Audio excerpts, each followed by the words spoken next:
సింపుల్‌గా బాయిల్డ్ ఎగ్స్‌తోని ఒక చిన్న స్నాక్ చూపిస్తాను. చాలా టేస్టీగా ఉంది. చేయడానికి కూడా ఎక్కువ టైం పట్టదు. 15 మినిట్స్‌లో చేయొచ్చు. ఎగ్స్ బాయిల్ చేసుకున్న తర్వాత యolk తీసేసి ఇలా వైట్ పార్ట్ ఉంటది కదా! దాన్ని ఇలా చిన్న పీసెస్‌గా కట్ చేసుకోండి. ఇప్పుడు దీంట్లోకే 2 స్పూన్స్ శనగపిండి, 2 స్పూన్స్ బియ్యం పిండి వేసుకొని ఇందులోకి 1 spoon chilli powder, garam masala, salt, పసుపు, ధనియాల పొడి, కొంచెం వెల్లుల్లి, పెప్పర్ వేసుకొని ఒకసారి కలిపేసుకోండి.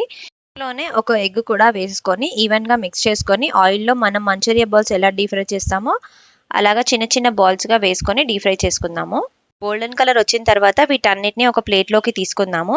ఇప్పుడు ఒక పాన్ పెట్టుకొని కట్ చేసుకున్న చిల్లీస్ అలాగే చాప్డ్ గార్లిక్, చాప్డ్ ఆనియన్స్ కూడా వేసుకొని ఒక్కసారి ఫ్రై చేసుకున్న తర్వాత చిల్లీ సాస్ అలాగే టొమాటో సాస్ వేసి ఈ డీప్ ఫ్రై చేసుకున్న ఎగ్ బాల్స్ కూడా వేసుకొని ఒకసారి ఈవెన్‌గా మిక్స్ చేసుకుందాము. ఇక్కడ ఇంకొంచెం టొమాటో కెచప్ అలాగే ఒక 3-4 స్పూన్స్ వాటర్ కూడా వేసుకొని మొత్తం దగ్గర పడే వరకు మిక్స్ చేసుకుంటూ కుక్ చేసుకోండి. టేస్ట్ అయితే చాలా చాలా బాగుంది. ఖచ్చితంగా ట్రై చేయండి. అండ్ కొత్త వాళ్ళు ఎవరైనా చూస్తే మాత్రం సబ్స్క్రైబ్ చేయడం మర్చిపోకండి.